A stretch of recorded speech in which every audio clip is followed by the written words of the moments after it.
नमस्कार। आज हम भारतीय राष्ट्रीय आंदोलन के एक बहुत महत्वपूर्ण दौर पर बात करने वाली हैं, 1885 से 1947 तक। जी। ये वो समय था जब भारत की आज़ादी की लड़ाई लड़ी गई और अपने अंजाम तक पहुंची। हमारा फोकस खास तौर पर उन घटनाओं और तथ्यों पर रहेगा जो अक्सर परीक्षाओं में पूछे जाते हैं। बिल्कुल। तो चलिए सीधे शुरू करते हैं। हाँ बिल्कुल, ये सफर कई अहम मोड़ों से गुजरा है। हम कोशिश करेंगे कि समय के हिसाब से मतलब क्रोनोलॉजिकली आगे बढ़ें ठीक है। और जो मुख्य घटनाएं हैं और उनसे जुड़े जरूरी पॉइंट्स उन पर बात करें। तो फिर शुरुआत 1885 से करते हैं। भारतीय राष्ट्रीय कांग्रेस की स्थापना हुई। ये किसके दिमाग की उपज थी? हाँ, इसकी पहल की थी A.O. ह्यूम ने, जो एक रिटायर्ड ब्रिटिश सिविल सर्वेंट थे। अच्छा। 28 दिसंबर 1885 को बॉम्बे में इसकी स्थापना हुई और इसमें दादा भाई नौरोजी, दिनशा वाचा जैसे बड़े भारतीय नेता भी शामिल थे। पहला अधिवेशन कहाँ हुआ था? पहला अधिवेशन बॉम्बे में ही हुआ और अध्यक्ष थे व्योमेश चंद्र बैनर्जी। यहाँ दो नाम और याद रखने जरूरी हैं परीक्षाओं के लिहाज से। पहली महिला अध्यक्ष थी एनी बेसेंट। हाँ। और पहली भारतीय महिला अध्यक्ष थी सरोजिनी नायडू। ये अंतर जरूरी है, पहली महिला और पहली भारतीय महिला। ठीक है। जी। तो ये तो हुई शुरुआत। फिर लगभग 20 साल बाद 1905 में एक बड़ी घटना हुई, बंगाल का विभाजन। हाँ, बंगाल विभाजन 1905। कौन थे उस वक्त वाइसरॉय? उस समय वाइसरॉय थे लॉर्ड कर्जन। उन्होंने ही ये विभाजन किया था। ओके। 19 जुलाई 1905 को घोषणा हुई और 16 अक्टूबर 1905 से ये लागू हो गया। कारण क्या बताया गया था? कारण तो प्रशासनिक सुविधा बताया गया था कि बंगाल बहुत बड़ा प्रांत है, शासन चलाना मुश्किल है। लेकिन असल मकसद जैसा माना जाता है वो था राष्ट्रवाद को कमजोर करना, हिंदू मुस्लिम एकता को तोड़ना, मतलब फूट डालो राज करो वाली नीति। अच्छा, पर यह विभाजन बाद में रद्द भी हुआ था। हाँ बिल्कुल, लोगों का जबरदस्त विरोध हुआ, स्वदेशी आंदोलन चला। इसके चलते 1911 में लॉर्ड हार्डिंग ने इसे रद्द कर दिया। ठीक है। अब विभाजन के ठीक बाद 1906 में मुस्लिम लीग भी बन गई। जी हाँ, 30 दिसंबर 1906 को ढाका में नवाब सलीमुल्लाह खान के नेतृत्व में ऑल इंडिया मुस्लिम लीग की स्थापना हुई। इसका मकसद क्या था? इसका घोषित मकसद था मुसलमानों के राजनीतिक हितों की रक्षा करना। इसका पहला अधिवेशन 1908 में अमृतसर में हुआ, आगा खान की अध्यक्षता में। और फिर अगले ही साल 1907 में कांग्रेस में फूट पड़ गई, सूरत में। हाँ, सूरत विभाजन 1907। कांग्रेस का अधिवेशन था सूरत में। यहीं पर कांग्रेस दो गुटों में बढ़ गई, नरम दल यानी उदारवादी और गरम दल यानी उग्रवादी। अच्छा। अध्यक्षता की थी रासबिहारी घोष ने। और गरम दल के मुख्य नेता वो लाल बालपाल? बिल्कुल, लाला लाजपत राय, बाल गंगाधर तिलक और बिपिन चंद्र पाल। इन्हें ही लाल बालपाल की तिकड़ी कहा जाता था। एक तरफ ये राजनीतिक घटनाएं चल रही थीं, दूसरी तरफ क्रांतिकारी गतिविधियां भी तेज हो रही थीं। खुदीराम बोस का नाम इसी दौर में आता है ना? क्रांतिकारी गतिविधियां भी जोरों पर थीं। 1908 में खुदीराम बोस को मुजफ्फरपुर जेल में फांसी दी गई। क्यों? उन पर और प्रफुल्ल चाकी पर मजिस्ट्रेट किंग्सफोर्ड की गाड़ी पर बम फेंकने का आरोप था। हालांकि उसमें किंग्सफोर्ड बच गया था। हाँ। इसे अलीपुर बम षड्यंत्र केस भी कहते हैं। खुदीराम बोस उस वक्त बहुत कम उम्र के थे। हाँ। और फिर गदर पार्टी, वो भी इसी दौर के आसपास। जी। 1913 में भारत से दूर अमेरिका के सैन फ्रांसिस्को में लाला हरदयाल और सोहन सिंह भाकना ने गदर पार्टी की स्थापना की थी। इनका मकसद सशस्त्र क्रांति से अंग्रेजी राज खत्म करना था। और फिर एक बड़ा मोड़ आता है 1915 में, जब महात्मा गांधी भारत लौटे। हाँ बिल्कुल, 9 जनवरी 1915 गांधी जी दक्षिण अफ्रीका से भारत वापस आए। इसीलिए 9 जनवरी को प्रवासी भारतीय दिवस मनाते हैं। जी हाँ बिल्कुल, उन्हीं की वापसी की याद में भारत आकर उन्होंने पहले साल तो पूरे देश का दौरा किया, स्थिति को समझा और फिर अपने सत्याग्रह का प्रयोग शुरू किया। इसी बीच 1916 में होम रूल आंदोलन भी चला था। हाँ, एनी बेसेंट और तिलक का। जी, एनी बेसेंट और बाल गंगाधर तिलक ने लक्ष्य था स्वशासन यानी होम रूल। तिलक ने बेलगांव में पहली होम रूल लीग स्थापित की थी। और गांधी जी का भारत में पहला सत्याग्रह, वो चंपारण वाला। हाँ, 1917 में बिहार के चंपारण जिले में। वहां नील की खेती करने वाले किसानों पर जुल्म हो रहा था। वो 3 कठिया प्रणाली। बिल्कुल, 3 कठिया प्रणाली, मतलब जमीन के 3/20 हिस्से पर नील उगाना अनिवार्य था। गांधी जी ने इसके खिलाफ सफल सत्याग्रह किया। चंपारण के बाद अहमदाबाद और खेड़ा के आंदोलन भी महत्वपूर्ण हैं। जी, दोनों 1918 में हुए। अहमदाबाद में मिल मजदूरों की हड़ताल थी प्लेग बोनस को लेकर। गांधी जी ने नेतृत्व किया, भूख हड़ताल की और मजदूरों को 35% वेतन वृद्धि मिली। अच्छा। और उसी साल गुजरात के खेड़ा जिले में फसल खराब हो गई थी, पर सरकार लगान माफ नहीं कर रही थी, तो वहां भी लगान माफी के लिए सत्याग्रह हुआ। इसमें सरदार पटेल गांधी जी के साथ जुड़े। सरदार पटेल का राष्ट्रीय राजनीति में प्रवेश यहीं से माना जा सकता है। हाँ, कह सकते हैं। खेड़ा सत्याग्रह से वो प्रमुखता से सामने आए। फिर आता है 1919। एक बहुत ही दुखद और महत्वपूर्ण साल रॉलेट एक्ट से शुरू हुआ। हाँ, 1919 पहले आया रॉलेट एक्ट, जिसे गांधी जी ने काला कानून कहा। क्यों कहा था काला कानून? क्योंकि इसके तहत सरकार को ये अधिकार मिल गया था कि वो किसी भी भारतीय को सिर्फ शक के आधार पर बिना मुकदमा चलाए गिरफ्तार कर सकती थी। मतलब ना वकील, ना दलील, ना अपील। बाप रे, ये तो बहुत खतरनाक था। जी, ये लॉर्ड चेम्सफोर्ड के समय पारित हुआ। इसका पूरे देश में भारी विरोध हुआ। इसी एक्ट के विरोध में और पंजाब के दो बड़े नेता डॉक्टर सैफुद्दीन किचलू और डॉक्टर सत्यपाल की गिरफ्तारी के खिलाफ लोग जमा हुए थे जलियांवाला बाग में। हाँ, 13 अप्रैल 1919 बैसाखी का दिन। जी, अमृतसर का जलियांवाला बाग एक शांतिपूर्ण सभा हो रही थी। जनरल डायर ने सैनिकों के साथ आकर बिना किसी चेतावनी के निहत्थे लोगों पर गोलियां चलवा दी। बाहर निकलने का रास्ता भी बंद कर दिया था। हाँ, एकमात्र रास्ता बंद करके सैकड़ों लोग मारे गए, हजारों घायल हुए। इसे अमृतसर नरसंहार भी कहते हैं। इस हत्याकांड की प्रतिक्रिया क्या हुई? लोगों ने विरोध कैसे जताया? जबरदस्त गुस्सा था पूरे देश में। महात्मा गांधी ने ब्रिटिश सरकार से मिली केसरे हिंद की उपाधि लौटा दी। हाँ, रविंद्रनाथ टैगोर ने अपनी नाइटहुड यानी सर की उपाधि वापस कर दी। और इसी समय खिलाफत आंदोलन भी चल रहा था। जी, 1919 से 1922 तक तुर्की के खलीफा के पद को बनाए रखने के समर्थन में भारतीय मुसलमानों ने ये आंदोलन चलाया था। शौकत अली और मोहम्मद अली, जिन्हें अली बंधु कहते हैं, इसके प्रमुख नेता थे। गांधी जी ने इसका समर्थन किया था? हाँ, गांधी जी ने इसे हिंदू मुस्लिम एकता बढ़ाने का एक अवसर माना और कांग्रेस ने भी इसका समर्थन किया। और फिर इसी पृष्ठभूमि में असहयोग आंदोलन शुरू हुआ। बिल्कुल। जलियांवाला बाग, रॉलेट एक्ट और खिलाफत के मुद्दे को लेकर गांधी जी ने 1 अगस्त 1920 को असहयोग आंदोलन शुरू कर दिया। दिसंबर 1920 में कांग्रेस के नागपुर अधिवेशन में इसे औपचारिक रूप से अपनाया गया। इसमें सरकारी नौकरियों, अदालतों, स्कूलों, कॉलेजों, विदेशी कपड़ों, सबका बहिष्कार शामिल था। ये आंदोलन काफी सफल रहा था शुरू में। हाँ, बहुत बड़े पैमाने पर लोगों ने हिस्सा लिया। अभूतपूर्व था ये। लेकिन फिर चौरी चौरा की घटना हो गई। हाँ, 4 फरवरी 1922 को उत्तर प्रदेश में गोरखपुर के पास चौरी चौरा नाम की जगह पर आंदोलनकारियों की एक भीड़ ने गुस्से में आकर पुलिस थाने में आग लगा दी, जिसमें कई पुलिस वाले मारे गए थे। जी, 22 पुलिसकर्मी मारे गए। गांधी जी अहिंसा के सिद्धांत को लेकर बहुत दृढ़ थे। इस हिंसा से वो बहुत आहत हुए और उन्होंने आंदोलन वापस ले लिया। हाँ, फौरन 12 फरवरी 1922 को उन्होंने असहयोग आंदोलन वापस लेने की घोषणा कर दी। हालांकि उनके इस फैसले की काफी आलोचना भी हुई थी उस समय। आंदोलन वापसी के बाद फिर कांग्रेस में मतभेद हुए, स्वराज पार्टी बनी। जी, कई नेता जैसे चित्तरंजन दास और मोतीलाल नेहरू गांधी जी के फैसले से सहमत नहीं थे। उनका मानना था कि परिषदों का बहिष्कार करने की बजाय चुनाव लड़कर परिषदों में जाना चाहिए और वहां सरकार का विरोध करना चाहिए। अच्छा, मतलब सिस्टम के अंदर जाके लड़ना। हाँ, एक तरह से। इसी विचार के साथ उन्होंने 1 जनवरी 1923 को स्वराज पार्टी का गठन किया। चित्तरंजन दास को देशबंधु भी कहा जाता है। और 1924 का बेलगाम अधिवेशन, वो क्यों खास है? वो इसलिए खास है क्योंकि वो एकमात्र कांग्रेस अधिवेशन था जिसकी अध्यक्षता महात्मा गांधी ने की थी। हाँ, ये सवाल अक्सर आता है परीक्षाओं में।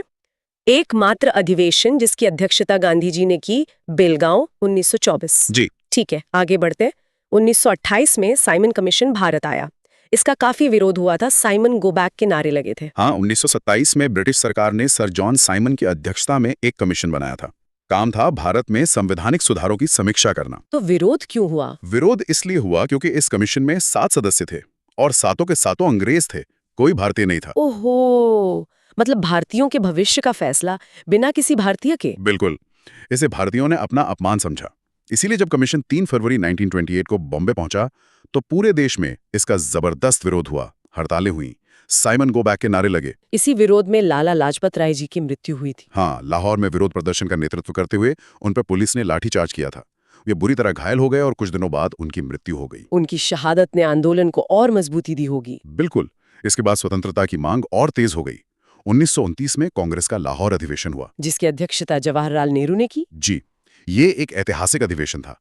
यहीं पर कांग्रेस ने पहली बार पूर्ण स्वराज यानी कंप्लीट इंडिपेंडेंस को अपना लक्ष्य घोषित किया। पहले डोमिनियन स्टेटस मांग रहे थे। हाँ, पहले डोमिनियन स्टेटस की मांग थी, पर अब लक्ष्य पूर्ण स्वराज हो गया। और यहीं तय हुआ कि 26 जनवरी 1930 को पहला स्वतंत्रता दिवस मनाया जाएगा। और मनाया भी गया। जी, पूर्ण स्वराज के लक्ष्य के बाद अगला बड़ा कदम दांडी मार्च, नमक सत्याग्रह। हाँ, पूर्ण स्वराज की घोषणा के बाद उसे पाने के लिए गांधी जी ने सविनय अवज्ञा आंदोलन यानी सिविल डिसोबीडियंस मूवमेंट शुरू करने का फैसला किया। इसकी शुरुआत नमक कानून तोड़कर की। जी, उस समय नमक बनाने पर सरकारी एकाधिकार था, टैक्स भी था। गांधी जी ने इसे अन्यायपूर्ण माना। 12 मार्च 1930 को साबरमती आश्रम से अपने 78 चुने हुए साथियों के साथ दांडी के लिए पैदल यात्रा शुरू की। लगभग 240 मील चलकर 6 अप्रैल 1930 को दांडी पहुंचे और समुद्र किनारे नमक बनाकर कानून तोड़ा। इस समय वाइसरॉय कौन थे? Lord Irwin. ठीक है। दांडी मार्च के बाद फिर लंदन में गोलमेज सम्मेलनों का सिलसिला शुरू हुआ। हाँ, ब्रिटिश सरकार संवैधानिक सुधारों पर चर्चा करना चाहती थी। 3 गोलमेज सम्मेलन हुए लंदन में। पहला कब हुआ? पहला हुआ नवंबर 1930 से जनवरी 1931 तक। कांग्रेस ने इसमें हिस्सा नहीं लिया क्योंकि सविनय अवज्ञा आंदोलन चल रहा था। फिर सरकार ने कांग्रेस को मनाने की कोशिश की। 5 मार्च 1931 को गांधी जी और वाइसरॉय इरविन के बीच एक समझौता हुआ, गांधी इरविन पैक्ट। इसमें क्या तय हुआ? इसमें तय हुआ कि सरकार राजनीतिक कैदियों को रिहा करेगी जिन पर हिंसा का आरोप नहीं है, और गांधी जी आंदोलन स्थगित करके दूसरे गोलमेज सम्मेलन में भाग लेंगे। तो गांधी जी गए दूसरे सम्मेलन में? हाँ, सितंबर से दिसंबर 1931 में दूसरा गोलमेज सम्मेलन हुआ। गांधी जी कांग्रेस के एकमात्र प्रतिनिधि के तौर पर गए। सरोजिनी नायडू ने भारतीय महिलाओं का प्रतिनिधित्व किया। क्या ये सफल रहा? नहीं, ये भी असफल रहा। सांप्रदायिक प्रतिनिधित्व के सवाल पर कोई सहमति नहीं बन पाई। गांधी जी निराश होकर लौटे और आंदोलन फिर से शुरू कर दिया। तीसरा सम्मेलन भी हुआ था? हाँ, नवंबर-दिसंबर 1932 में तीसरा सम्मेलन हुआ। इसमें भी कांग्रेस ने भाग नहीं लिया। इसी दौरान पूना पैक्ट हुआ था गांधी जी और अंबेडकर जी के बीच। जी बिल्कुल। दूसरे गोलमेज सम्मेलन के बाद ब्रिटिश प्रधानमंत्री ने दलितों के लिए अलग निर्वाचन मंडल यानी सेपरेट इलेक्टोरेट की घोषणा कर दी थी, जिसे कम्युनल अवार्ड कहते हैं। गांधी जी इसके खिलाफ थे? हाँ, गांधी जी का मानना था कि इससे हिंदू समाज बढ़ जाएगा। उन्होंने पूना की यरवदा जेल में इसके विरोध में आमरण अनशन शुरू कर दिया। तब डॉक्टर B.R. अम्बेडकर और गांधी जी के बीच 24 सितंबर 1932 को एक समझौता हुआ, जिसे पूना पैक्ट कहते हैं। इसमें क्या हुआ?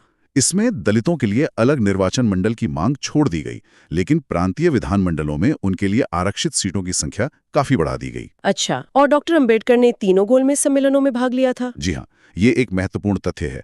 डॉक्टर अंबेडकर तीनों सम्मेलनों में शामिल हुए थे। इन सब चर्चाओं के बाद फिर 1935 का भारत सरकार अधिनियम आया। हाँ, गवर्नमेंट ऑफ इंडिया एक्ट 1935। ये ब्रिटिश भारत का सबसे लंबा अधिनियम था। लॉर्ड विलिंगडन उस समय वाइसरॉय थे। इसके मुख्य प्रावधान क्या थे? इसमें प्रांतीय स्वायत्ता दी गई। केंद्र में एक अखिल भारतीय संघ का प्रस्ताव था, हालांकि वो लागू नहीं हो पाया। बर्मा को भारत से अलग कर दिया गया। भारत परिषद यानी इंडिया काउंसिल को खत्म कर दिया गया। और इसी के आसपास पाकिस्तान की मांग भी उठी। हाँ, 1940 में मुस्लिम लीग ने अपने लाहौर अधिवेशन में पहली बार औपचारिक रूप से एक अलग मुस्लिम राष्ट्र यानी पाकिस्तान की मांग का प्रस्ताव पारित किया। फिर दूसरा विश्व युद्ध शुरू हो गया। उस दौरान क्रिप्स मिशन भारत आया था। जी, दूसरा विश्व युद्ध 1939 में शुरू हुआ। युद्ध में भारतीयों का सहयोग पाने के लिए ब्रिटिश सरकार ने मार्च 1942 में सर स्टैफोर्ड क्रिप्स के नेतृत्व में एक मिशन भेजा। उसने क्या प्रस्ताव दिए? और मुस्लिम लीग पाकिस्तान पर अड़ी थी, तो ये मिशन फेल हो गया। गांधी जी ने इसे पोस्ट डेटेड चेक कहा था। हाँ, post dated cheque on a failing bank, मतलब एक डूबते हुए बैंक का बाद की तारीख का चेक। क्रिप्स मिशन फेल होने के बाद ही भारत छोड़ो आंदोलन का फैसला हुआ। बिल्कुल, गांधी जी को लगा कि अब अंग्रेजों को भारत छोड़ने के लिए मजबूर करना ही होगा। 8 अगस्त 1942 को कांग्रेस ने बॉम्बे के ग्वालियर टैंक मैदान में भारत छोड़ो प्रस्ताव पारित किया। इसे किसने पेश किया था? जवाहरलाल नेहरू ने। और इसी मौके पर गांधी जी ने नारा दिया, करो या मरो, डू और डाई। इसे अगस्त क्रांति भी कहते हैं। जी हाँ, अंग्रेजों ने फौरन कार्रवाई की। ऑपरेशन 0 आवर चलाकर गांधी जी समेत सभी बड़े नेताओं को गिरफ्तार कर लिया गया। लेकिन यह आंदोलन जनता के स्तर पर चलता रहा और इसने ब्रिटिश राज को हिलाकर रख दिया। और फिर आजादी की तरफ आखिरी कदम, शिमला सम्मेलन, कैबिनेट मिशन। हाँ, युद्ध खत्म होने के बाद 1945 में लॉर्ड विविल ने शिमला में एक सम्मेलन बुलाया, पर वो असफल रहा। फिर 1946 में ब्रिटिश सरकार ने कैबिनेट मिशन भेजा। इसमें कौन कौन थे? 3 सदस्य थे, पैथिक लॉरेंस, स्टैफर्ड क्रिप्स और A.V. अलेक्जेंडर। इसका काम था संविधान निर्माण और सत्ता हस्तांतरण की रूपरेखा तैयार करना। क्या इसने बंटवारे का सुझाव दिया था? नहीं, कैबिनेट मिशन ने बंटवारे का सुझाव नहीं दिया था, बल्कि एक ढीले ढाले संघ का प्रस्ताव रखा था। इसी की योजना के तहत संविधान सभा का चुनाव हुआ। लेकिन फिर भी बंटवारा हुआ, वो कैसे तय हुआ? कैबिनेट मिशन योजना भी आखिर में लागू नहीं हो पाई। कांग्रेस और लीग में सहमति नहीं बनी। देश में सांप्रदायिक दंगे बढ़ गए। तब फरवरी 1947 में लॉर्ड माउंटबेटन आखिरी वाइसरॉय बनकर आए। उन्होंने हालात देखकर ये नतीजा निकाला कि बंटवारा ही एकमात्र रास्ता बचा है। उन्होंने माउंटबेटन योजना या 3 जून योजना पेश की, जिसमें भारत के बंटवारे की बात थी। और इसी के आधार पर स्वतंत्रता मिली। जी, इसी योजना के आधार पर ब्रिटिश संसद ने भारतीय स्वतंत्रता अधिनियम 1947 पारित किया और 15 अगस्त 1947 को भारत और पाकिस्तान 2 स्वतंत्र राष्ट्र बन गए। सीमाओं का निर्धारण किसने किया? सर सिरिल रेडक्लिफ की अध्यक्षता में एक सीमा आयोग ने, उन्हीं के नाम पर रेडक्लिफ लाइन है। इस पूरी यात्रा में कुछ और महत्वपूर्ण नाम या घटनाएं हैं जो हमें याद रखनी चाहिए, संक्षेप में? हाँ, कई हैं। जैसे सुभाष चंद्र बोस द्वारा 1943 में सिंगापुर में आजाद हिंद फौज का गठन और दिल्ली चलो का नारा। हाँ। बाल गंगाधर तिलक का प्रसिद्ध कथन, स्वराज मेरा जन्मसिद्ध अधिकार है और मैं इसे लेकर रहूंगा। बिल्कुल। भगत सिंह और बटुकेश्वर दत्त द्वारा 1929 में केंद्रीय असेंबली में बम फेंकना बहरी सरकार को सुनाने के लिए। 1916 का लखनऊ समझौता, जहां कांग्रेस और मुस्लिम लीग करीब आए और नरम गरम दल फिर से एक हुए। अच्छा, ये भी महत्वपूर्ण है। 1857 के विद्रोह के समय गवर्नर जनरल लॉर्ड कैनिंग थे। लॉर्ड लिटन के समय वर्नाक्युलर प्रेस एक्ट आया था, जिसने देसी भाषाओं के प्रेस पर रोक लगाई। हाँ। लाला लाजपत राय का वो कथन, मेरे शरीर पर पड़ी एक एक लाठी ब्रिटिश सरकार के ताबूत में एक एक कील साबित होगी। जी। जलियांवाला बाग की जांच के लिए हंटर कमेटी बनी थी। गोपाल कृष्ण गोखले ने सर्वेंट्स ऑफ इंडिया सोसाइटी बनाई थी और सत्येंद्रनाथ टैगोर पहले भारतीय थे जो ICS बने। बहुत अच्छे। तो ये थी 1885 से 1947 तक भारतीय राष्ट्रीय आंदोलन की एक संक्षिप्त लेकिन महत्वपूर्ण जानकारी, खासतौर पर उन तथ्यों पर ध्यान देते हुए जो परीक्षाओं में काम आ सकते हैं। बिल्कुल, हर घटना, हर व्यक्ति का योगदान इस लंबी कहानी का हिस्सा है। इन तथ्यों को याद रखना इस पूरे दौर को समझने में मदद करता है। और जैसा हमने कहा था, जाते जाते श्रोताओं के लिए एक आसान सा सवाल, जिसका जवाब आज की बातचीत में ही छिपा है। महात्मा गांधी ने कांग्रेस के किस एकमात्र अधिवेशन की अध्यक्षता की थी? इस पर जरूर सोचिएगा।